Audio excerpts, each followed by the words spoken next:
Good morning. Most welcome to Apex Biology classes Hazaribagh.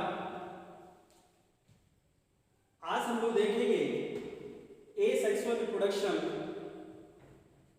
किस प्रकार विभिन्न जीवों में अलग अलग प्रकार से पाया जाता है। यहाँ हम लोग को देखना है कि एसेक्सुअल रिप्रोडक्शन अलग अलग तरीके से, जैसे fission, budding, fragmentation, sporulation, vegetative propagation और इसी के अलावे एक और एक्स्ट्रा हम इसमें डालेंगे, इसको बोलते हैं रीजनरेशन। सबसे पहला हम लोग देखते हैं फिजन। पहले इसको डिफाइन करते हैं, पहले हिंदी में समझते हैं, उसके बाद फिर हम लोग इसको इंग्लिश में डिफाइन करते हैं। एसेक्सुअल रिप्रोडक्शन की वह विधि जिसमें कोई भी सजीव, कोई भी एडल्ट पेरेंटल बॉडी अपने जैसे दो या दो से अधिक डॉटर इंडिविजुअल का निर्माण करता हो। फिजन कहता है कि सेक्सुअल रिप्रोडक्शन की वैसी विधि, वैसा तरीका, वैसी प्रकार जिसमें एक एडल्ट पेरेंटल बॉडी एक फुल्ली ग्रोन पेरेंटल बॉडी टूटकर अपने जैसा दो या दो से अधिक डॉटर इंडिविजुअल का निर्माण करता हो। एसेक्सुअल रिप्रोडक्शन के इस टाइप को कहते हैं फिजन। क्या कहते हैं? फिजन। और यह fission number of daughter cells के आधार पर टूटने के पश्चात कितने डॉटर सेल का यह निर्माण करता है, उसके आधार पर यह दो टाइप में बटा है। एक का नाम है बाइनरी, तो दूसरे का नाम है मल्टीपल। फर्स्ट में देखिए आप बाइनरी को। बाइनरी का मतलब होता है द्विखंडन या द्विविखंडन। फिजन को हम लोग खंडन या विखंडन बोलते हैं, और ये बाइनरी का मतलब होता है द्विखंडन। द्वि मतलब दो। इसका डायग्राम हम नीचे दिखाए हुए देखिए आप। एक बाइनरी फिजन का डायग्राम जो सामने दिख रहे हैं, एक एडल्ट पेरेंटल बॉडी है, इसके अंदर का ये न्यूक्लियस है, ये इसका साइटोप्लाज्म। इस डायग्राम को अगर पहचान रहे होंगे आप तो बहुत अच्छी बात है, ये अमीबा है। और जब ये पेरेंटल बॉडी फुल्ली ग्रो करता है, बॉडी को इनलार्ज करता है, तो इनलार्जमेंट के साथ देखिए क्या दिख रहा है इसका। सबसे पहले अपने अंदर के न्यूक्लियस को इनलार्ज किया, न्यूक्लियस को इनलार्ज किया, और इनलार्ज करने के बाद इस न्यूक्लियस को दो भाग में डिवाइड कर दिया। यहाँ जब न्यूक्लियस टूटा दो भागों में, तो इसको कहते हैं कैरियोकाइनेसिस। कैरियो मतलब न्यूक्लियस, काइनेसिस मतलब डिवीजन। ठीक इसके बाद जब न्यूक्लियस दो भागों में बट चुका, तो इसके बाद इसके अंदर का जो साइटोप्लाज्म है वो भी दो भागों में बट जाता है, जिसको कहते हैं हम लोग साइटोकाइनेसिस। साइटो मतलब साइटोप्लाज्म, काइनेसिस मतलब डिवीजन। दो मुख्य बात, पहले न्यूक्लियस का बटना कैरियोकाइनेसिस, फिर साइटोप्लाज्म का बटना साइटोकाइनेसिस। इस पूरे प्रोसेस में आप क्या देख रहे हैं? फुल्ली ग्रोन पेरेंटल बॉडी अपने न्यूक्लियर कंटेंट को, साइटोप्लाज्मिक कंटेंट को ग्रो किया, इलोंगेट किया, इनलार्ज किया। पहले न्यूक्लियस को डिवाइड किया, और उसके बाद फिर साइटोप्लाज्म को डिवाइड किया, और फाइनली अपने जैसा दो छोटे डॉटर इंडिविजुअल का, डॉटर सेल का, न्यू ऑफस्प्रिंग का निर्माण किया। इसी तरीके को कहते हैं बाइनरी फिजन। बाइनरी फिजन हम लोग बोलते हैं इसको डिफाइन करने के बारे में कि binary fission is the type of fission. Binary fission is the type of fission in which a fully grown parental body divides to form two smaller and nearly equal sized daughter individuals, followed by karyokinesis and then cytokinesis. Karyokinesis means division of nucleus, cytokinesis मतलब division of cytoplasm. अब कहता है कि binary fission भी angle के आधार पर किस प्लेन से टूटता है, वो प्लेन ऑफ डिवीजन के आधार पर बाइनरी फिजन फिर अलग अलग टाइप में बट गया है। एक को कहते हैं सिंपल, दूसरे को लॉन्गिट्यूडनल, और तीसरे को ट्रांसवर्स। प्लेन ऑफ डिवीजन के आधार पर प्लेन ऑफ डिवीजन, इस सिंपल को हम लोग दूसरे नाम से इरेगुलर भी बोलते हैं। ये किसी भी प्लेन में हो सकता है, ये तिरछा हो सकता है, टेढ़ा हो सकता है, किसी भी प्लेन में हो सकता है, लेकिन जब भी होगा तो साइटोकाइनेसिस और कैरियोकाइनेसिस का जो डिवीजन होगा वो हमेशा परपेंडिकुलर होगा। तो एक अगर किसी भी एनी प्लेन, इफ डिवीजन में takes place at along any plane, then it is called simple binary fission. Amoeba में देखने को मिल रहा है। दूसरा कहता है कि अगर ये डिवीजन, प्लेन ऑफ डिवीजन सीधा लॉन्गिट्यूडनल हो,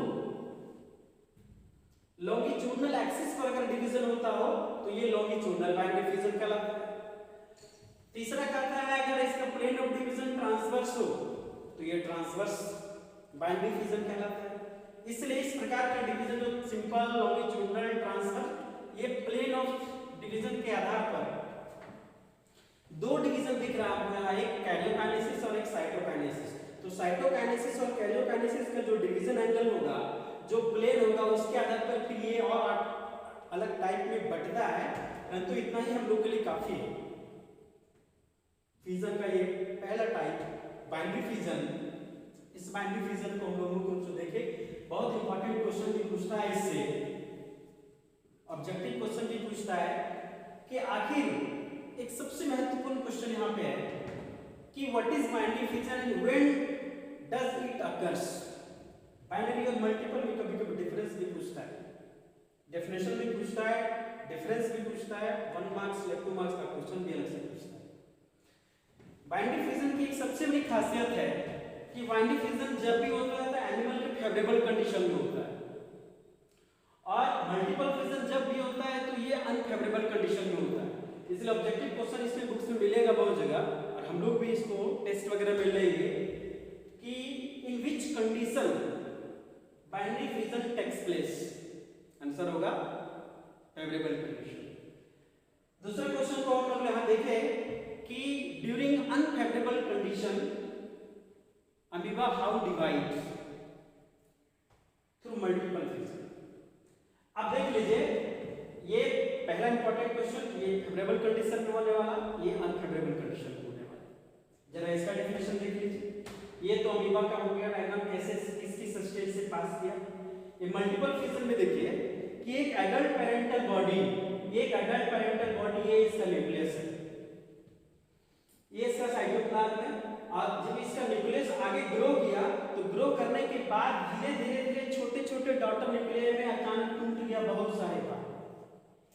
इसका न्यूक्लियस जो है सो अनेक छोटे-छोटे डॉटर न्यूक्लियस में टूट गया, और जब टूट गया तो टूटने के पश्चात हर एक न्यूक्लियस, डॉटर न्यूक्लियस के चारों तरफ साइटोप्लाज्म का बीटिंग लगना शुरू हो गया, और फाइनली क्या हुआ, इसका बाहरी बॉडी वाल टूटा, और टूट करके एक साथ बहुत सारा डॉटर इंडिविजुअल यहां से निकल, एक साथ यहां टूटकर 2 बना था, एक साथ यहां टूटकर बहुत सारा डॉटर ऑफ स्प्रिंग का निर्माण हो रहा है। ऐसे ही फिजन को कहते हैं मल्टीपल फिजन, बहुविखंडन। अनेक भागों में एक पेरेंट बॉडी के टूटने के पश्चात एक समय में एक साथ बहुत सारा डॉटर इंडिविजुअल का निर्माण हो रहा हो, तो इस प्रकार के फिजन को कहते हैं मल्टीपल फिजन। ये अनफेवरेबल कंडीशन में हुआ करता है। इसका एग्जांपल तो आप देख रहे हैं, अमीबा है, यूग्लिना है, पैरामीशियम है। इसका एग्जांपल देख रहे हैं हम लोग कि अमीबा भी इसके एग्जांपल में आ रहा है, और अमीबा के साथ साथ एक बहुत इंपॉर्टेंट एग्जांपल इसमें हम आपको दे रहे, वो है प्लाज्मोडियम। एल्गी वगैरह में भी आता है ऐसा, लेकिन ये प्लाज्मोडियम के बारे में जानिए कि हम लोग के बॉडी में प्लाज्मोडियम बोले तो मलेरियल पैरासाइट, और ये मलेरियल पैरासाइट का एक स्टेज है जिसका नाम है क्रिप्टोमेरोजोइट। मलेरिया जब हम लोग पढ़ेंगे बायोलॉजी एंड ह्यूमन वेलफेयर में तो उसका पूरा लाइफ साइकिल डिटेल बताएंगे, लेकिन यहाँ पर आप देखिए इस स्टेज का नाम है क्रिप्टोमेरोजोइट, और ये क्रिप्टोमेरोजोइट जब हम लोग के आरबीसी के अंदर पहुंचता है तो वहां पे उसको भोजन के रूप में हीमोग्लोबिन मिलता है, और जब हीमोग्लोबिन को खा खा कर बड़ा होता है वो, तो उस बड़े स्टेज को हम लोग सिजोंट स्टेज बोलते हैं। और जब उसका न्यूक्लियस वहां से अमाइटोटिकली टूटेगा रिपीटेड डिवीजन से, तो अनेक छोटे-छोटे, बहुत सारा छोटे-छोटे डॉटर न्यूक्लियाई का निर्माण करेगा। सारे न्यूक्लियाई के चारों तरफ साइटोप्लाज्म का बीटेड एक मेम्ब्रेन कवरिंग मेम्ब्रेन लगेगा और फाइनली लगभग 12 से 24 मेरोजोइट्स एक साथ रिलीज हो रहा है। प्रोसेस को बोलते हैं मल्टीपल फीचर। क्लियर? ये दो टॉपिक क्लियर हो गया। फर्स्ट फ्यूजन का दोनों हो गया। दूसरा नंबर देखिए बडिंग। बडिंग ये भी सेक्सुअल रिप्रोडक्शन का एक प्रकार है, एक विधि है, एक तरीका है जो लोअर ऑर्गेनिज्म खास करके सिलेंट्रेट्स में आप नाम सुने होंगे, हाइड्रा, स्पॉन्जेज, फ्लैटवर्म्स, कुछ सिलिएट्स वगैरह में पाया जाता है। ईस्ट वगैरह में भी ये पाया जाता है। पूछता है कि आखिर बडिंग है क्या? इसको हम लोग दूसरे नाम से, एक और नाम है इसका, जिसको हम लोग बोलते हैं टोरुलेशन। टोरुलेशन बडिंग का दूसरा नाम टोरुलेशन। देखिए क्या कर रहा है इसमें। एक पेरेंट बॉडी है, ये इसका बेस है, ये इसका माउथ है, ये इसका टेंटिकल्स है, ये इसका जिबिस है, इसको बोलते हैं जनरल बॉडी कैविटी, ये इसका आउटर बॉडी वाल। एक छोटा सा बारीक इस देखिए पे, इस बाहरी बॉडी वाल पर एक छोटा सा आउटग्रोथ बना है। एक आउटग्रोथ बना है जिसको बोलते हैं हम लोग बड, BUD, बड। ये बड धीरे धीरे रिजर्व फूड को एब्जॉर्ब करेगा पेरेंट बॉडी से और धीरे धीरे बढ़ने लगेगा ये। और धीरे धीरे बढ़ने के एक क्रम में पेरेंट के सारे कैरेक्टर को ये डेवलप करने लगेगा।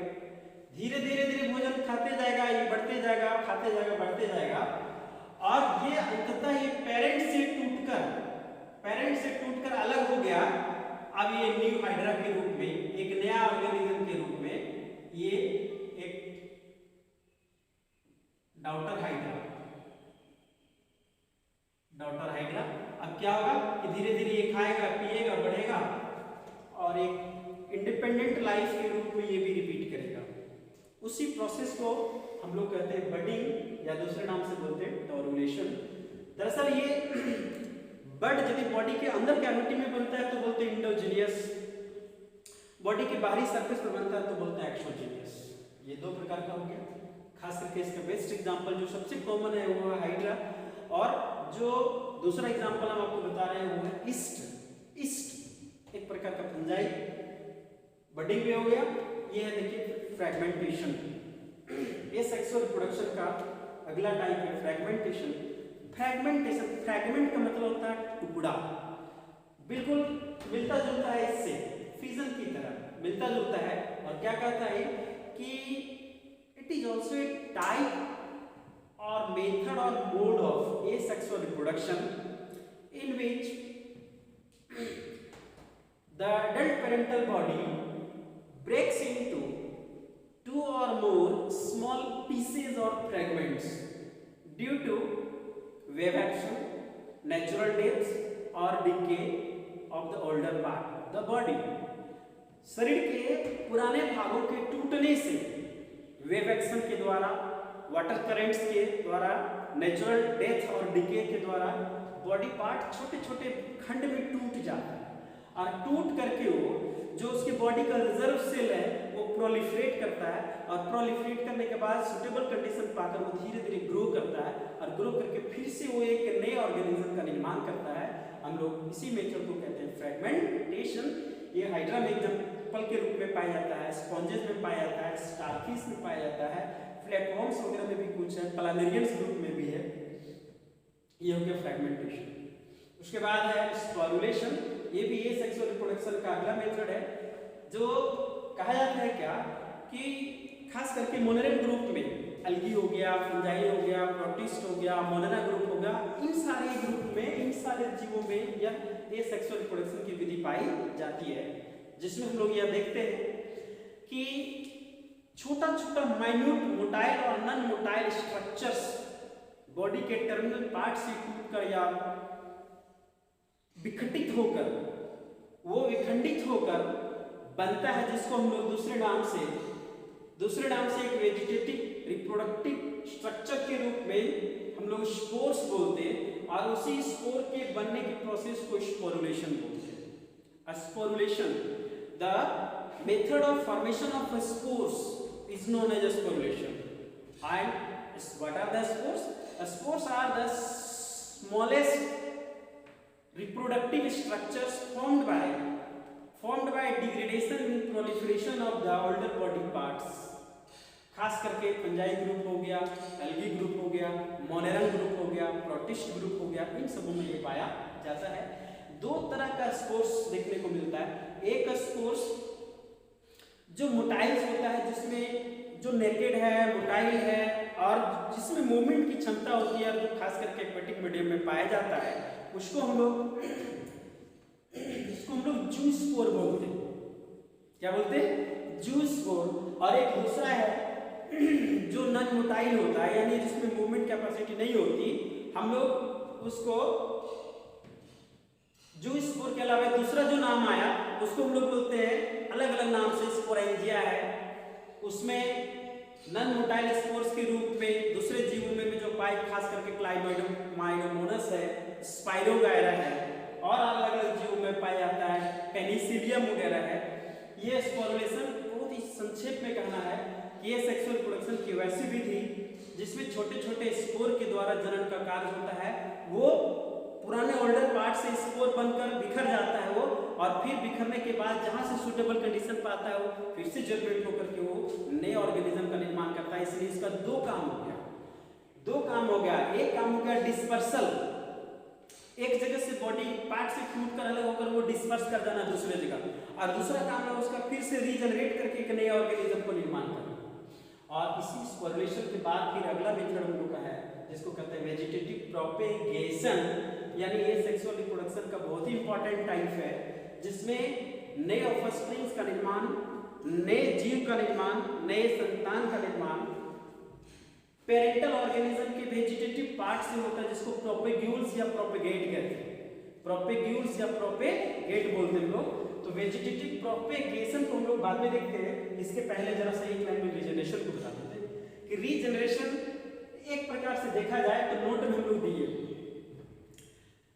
लोअर ऑर्गेनिज्म में रीजनरेशन भी एक मेथड ऑफ एसेक्सुअल रिप्रोडक्शन है, जबकि यही regeneration higher form of life में मिसिंग ऑफ, एक प्रकार से हम लोग कह सकते हैं कि repairing of the lost part of the missing part है। Regeneration is the process of repairing of missing part और lost part in higher form of life, while the regeneration is a form of asexual reproduction in lower form of life in lower organism।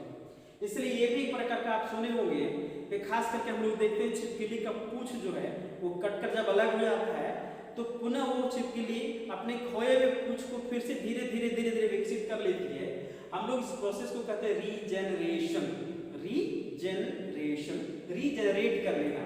तो regeneration में दो चीज देख रहे हैं, lower form of जब इसका रिजर्व सेल एक्युमुलेट करता है तो एक्युमुलेट करते धीरे धीरे वो नए फॉर्म ऑफ लाइफ को तैयार कर लेता है वो, और ऑर्गन्स को किसी लेवल पर भी, ये सेल लेवल पर हो सकता है, टिश्यू लेवल पर हो सकता है, ऑर्गन लेवल पर हो सकता है। ठीक है, ये रीजनरेशन हुआ। और सबसे इंपॉर्टेंट में जब हम बता रहे हैं कि अब हम इसको बता दें कि ये वेजिटेटिव प्रोपेगेशन, और ये वेजिटेटिव प्रोपेगेशन ये सेक्सुअल रिप्रोडक्शन का बहुत ही इंपॉर्टेंट टाइप है, जिसके बारे में कहा जाता है कि जब कोई भी ऑर्गेनिज्म, खास करके ये हायर फॉर्म ऑफ लाइफ में प्लांट में देखा जाता है कि जब कोई भी प्लांट अपने जैसे नए प्लांट का निर्माण प्लांट के वेजिटेटिव पार्ट के द्वारा, चाहे वो रूट से, स्टेम से, लीफ से, बड से, फ्रैगमेंट से अगर करता हो, वेजिटेटिव पार्ट से अगर करता हो, उसी मेथड को हम लोग बोलते हैं वेजिटेटिव प्रोपेगेशन। हिंदी में बोलते हैं कायिक प्रवर्धन। क्या बोलते हैं? कायिक प्रवर्धन। और ये कायिक प्रवर्धन दो प्रकार से पाया जाता है। एक को बोलते हैं हम लोग नेचुरल मेथड और दूसरे को कहते हैं आर्टिफिशियल।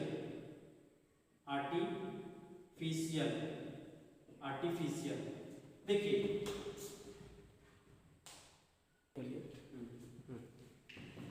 वेजिटेटिव प्रोपेगेशन मुख्य रूप से कहा जाता है कि पौधे में पाई जाने वाली एक ऐसी विधि, अलैंगिकरण की ऐसी विधि, जिसमें प्लांट के रूट, स्टेम, लीफ या बड को विकसित कर नए पौधे के रूप में तैयार कराया जाता है। मेथड को कहते हैं वेजिटेटिव प्रोपेगेशन, और उस संरचना को, उस स्ट्रक्चर को, उस पार्ट को कहा जाता है वेजिटेटिव प्रोपेगेट या प्रोपेग्यूल।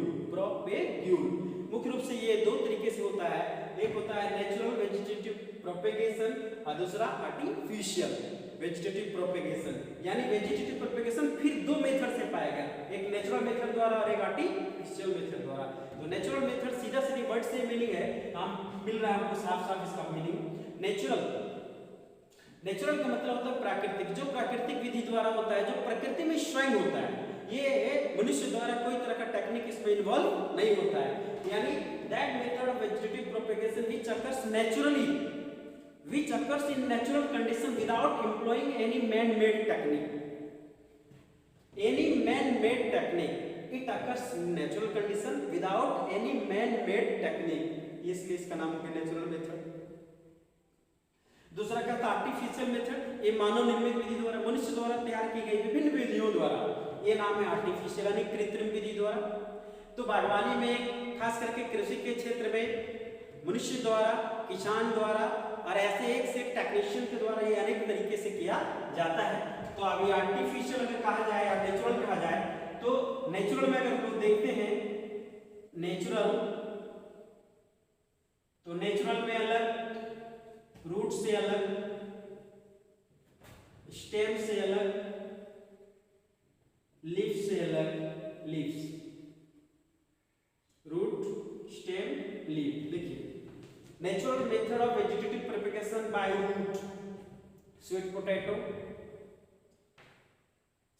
गुआवा, सीसम, एस्परेगस, ये ऐसे बहुत सारे पौधे हैं, बहुत सारे एग्जाम्पल है जिसमें नेचुरल मेथड द्वारा वेजिटेटिव प्रोपेगेशन का काम होता है। इसमें कुछ अलग से करने का जरूरत नहीं है, इसमें स्वतः एडवेंटिशियस रूट बड निकलता है और एडवेंटिशियस रूट बड जो है वो नीचे की ओर, शूट बड ऊपर की ओर, जमीन में इसको लगा दिए, पौधा तैयार। स्टेम के द्वारा भी देखते हैं, चाहे वो सिंपल स्टेम हो या मॉडिफाइड स्टेम हो। सिंपल स्टेम के रूप में भी अगर देखा जाए तो ऐसा अनेक एग्जाम्पल है, चाहे वो शुगर केन हो, चाहे वो ट्यूबर हो, जिसमें घर में रखा हुआ आलू देखते आप रखा अपने आप उसमें अंकुर आ जाता है, प्याज हो, अदरक हो, लहसुन हो, ये बहुत सारे। इसके अलावा देखिएगा अंडरग्राउंडली मॉडिफाइड स्टेम के बाद अब सब एरियल मॉडिफाइड स्टेम देखिए, चाहे पेरियल मॉडिफाइड स्टेम देखिए, सारे तरह के मॉडिफाइड स्टेम में ये भी हो गया कि यहाँ नेचुरल मेथड के द्वारा वेजिटेटिव प्रोपेगेशन पाया जाता है और ये भी नए पौधे को निर्माण करने की क्षमता रखता है। ये हो गया लीफ। कहाँ पे पूछा जाता है क्वेश्चन, ऑब्जेक्टिव क्वेश्चन, कि कौन से पौधे में वेजिटेटिव मेथड लीव्स द्वारा पाया जाता है या नेचुरल मेथड लीव्स के द्वारा पाया जाता है उसमें। तो बिगोनिया हो गया, स्ट्रेप्टोकार्पस हो गया, इसमें हम लोग बोलते हैं ब्रायोफिलम हो गया। तो ये सारा एग्जांपल हो गया जहां नेचुरल मेथड से वेजिटेटिव प्रोपेगेशन पाया जाता है, रूट द्वारा भी, स्टेम द्वारा भी, लीव्स द्वारा भी। उसके बाद हो गया ये आर्टिफिशियल। तो आर्टिफिशियल मेथड में अलग अलग कहा जाता है कटिंग, लेयरिंग, ग्राफ्टिंग और tissue culture.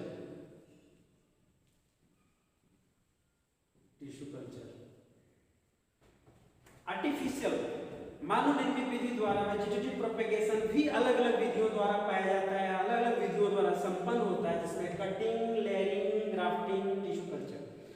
Cutting simple meaning है, कहता है कि पौधे के डाली को, पौधे के रूट को, स्टेम को, लीफ को छोटे छोटे टुकड़ों में बांटकर, छोटे छोटे टुकड़ा बनाकर फिर उसको जमीन में लगाकर हम नए पौधे को विकसित कराते।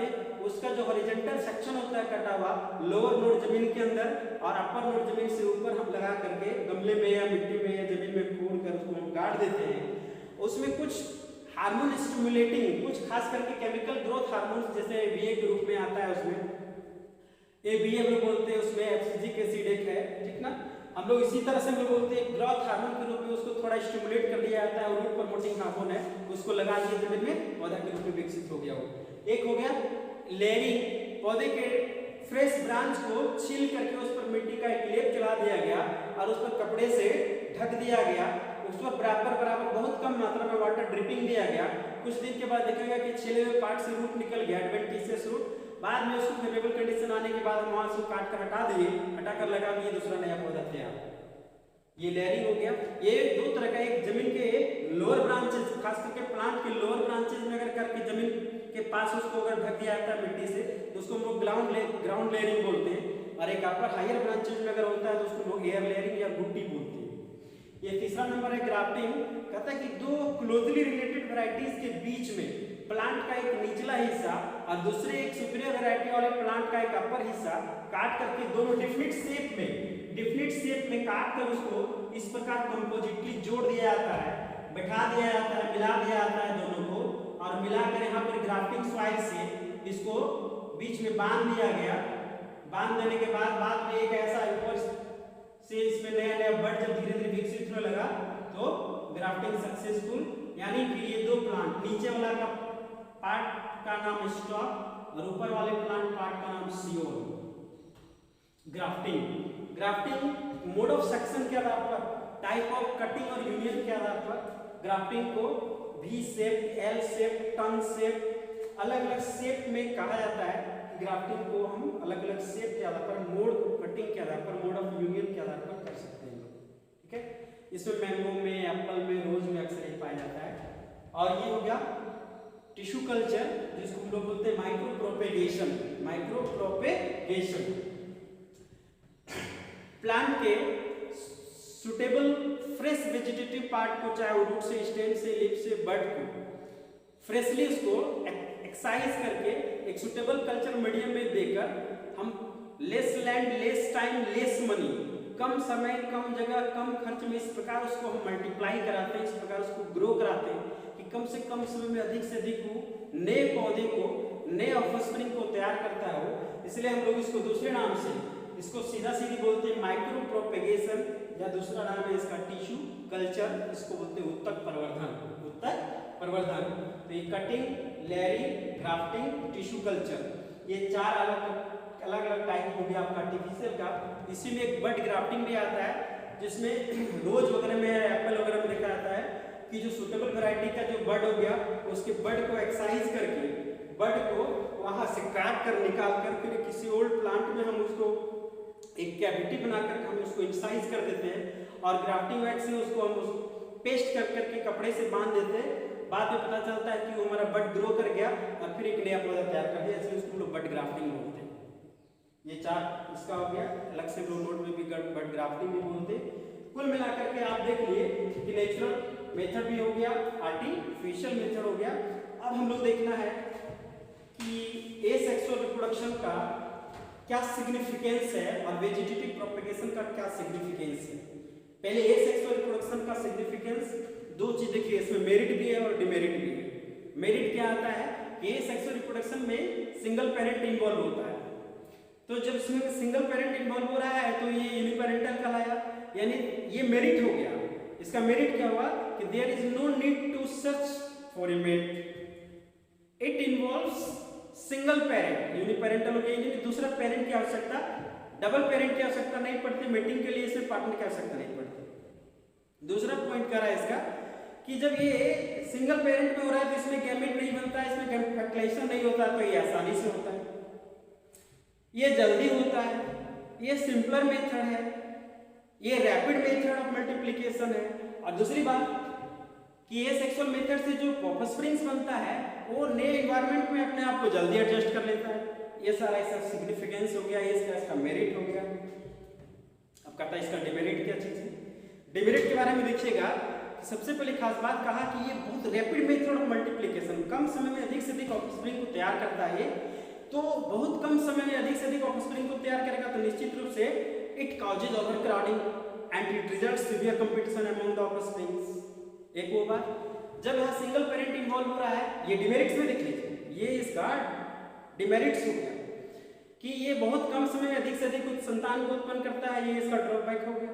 दूसरा कहता है कि जब इसमें सिंगल पेरेंट इन्वॉल्व हो रहा है तो there is no mixing of genetic material, मतलब पेरेंट के द्वारा, एक पेरेंट के द्वारा ऑफस्प्रिंग बन रहा है तो ऑफस्प्रिंग जो होगा वो सिंपल होगा, इसमें किसी प्रकार का चेंजिंग नहीं होगा, ये इवोल्यूशन में हेल्प नहीं करेगा, इसमें वेरिएशन नहीं आएगा, इसमें कोई नयापन नहीं आ पाएगा। ये सारा इसका डिमेरिट हो गया। उसके बाद वेजिटेटिव प्रोपेगेशन का भी कुछ मेरिट और डिमेरिट है जो अलग से हम लोग देखेंगे और दिया हुआ भी है उसमें नोट्स में आपका दिया हुआ है। ये टोटल कंटेंट्स को हम लोग देख लेंगे, इसमें हम लोग काफी है। ये यहाँ तक हम लोग देख लिए, एसेक्सुअल रिप्रोडक्शन कंप्लीट हो गया। अब उसके बाद हम नेक्स्ट वीडियो में देखेंगे सेक्सुअल रिप्रोडक्शन, यानी रिप्रोडक्शन का दूसरा type sexual reproduction. Thank you.